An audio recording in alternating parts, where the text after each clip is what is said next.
ఇక చూడరే బీసీ రిజర్వేషన్లపై చాలామంది డబల్ డ్రామాలు ఆడుతురంట. బీసీ రిజర్వేషన్ల పైన నిజంగా కూడా తెలంగాణ రాష్ట్రంలో మాత్రం బీసీ రిజర్వేషన్లపై చాలామంది చాలా రకాలుగా డ్రామాలు ఆడుతున్నారు. మరి నిజంగానే బీసీలే కళ్ళు తెరిచి బీసీలే డ్రామాలు ఆడాలని ప్రయత్నిస్తే వేరే నాయకుడు ఎవడన్నా ఎదుగుతుండొచ్చున తెలంగాణ రాష్ట్రంలో? బీసీలంతా ఒకటైతే తెలంగాణ రాష్ట్రంలో వేరే వాళ్ళ రాజకీయ నాయకులై పప్పులు ఉడుకుతుండొచ్చునా?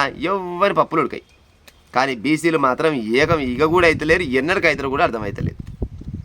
ఈ తెలంగాణ రాష్ట్రం మొత్తానికి ఇప్పటిదాకా ఒక్క బీసీ కూడా ముఖ్యమంత్రి కాలేకపోయిండు. ఎందుకు కాలేకపోయిండు? బీసీల దగ్గర దమ్ము లేదా, ధైర్యం లేదా, తెలివి లేదా, డబ్బు లేదా?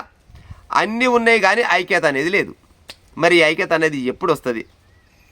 ఈ ఐక్యత ఓలన్న కొన్ని వర్గాలకు వద్దామనే సమయం కాగానే ఆ కులమైన కంటే ఈ కులమైన పెద్ద, ఈ కులమైన కంటే ఆ కులమైన పెద్ద, ఆ కులం ఈ కులం కలిస్తే ఇద్దరి మధ్యలో ఒకడు వస్తాడు, అయ్యగారు పెద్ద మనిషి వస్తాడు, పెద్ద మనిషి వచ్చి పంచాయతీ చెప్పి ఆయన అక్కడ నూకుతారు, వీళ్ళని ఇక్కడ నూకుతారు, ఇద్దరు పొద్దు కలిసి నన్ను ఎంచుకోరని చెప్తే ఈ బీసీ ఆ బీసీ కలిసి పటేలు ఎంచుకుంటాడు, పటేలు పోయేమో పైన కూర్చుంటాడు, బీసీలు ఏమో ఎంతసేపటికి ఓట్లు వేసుకుంటూ పోతారు. ఓట్లు ఏమో మీ ఈ సీట్లు ఏమో వాళ్ళయా? ఇది ఎంతవరకు కరెక్ట్ చెప్పుని మరిగా క్లియర్గా చెప్తున్నాడు సిపిఐ రాష్ట్ర కార్యదర్శి చెప్తున్న ముచ్చట.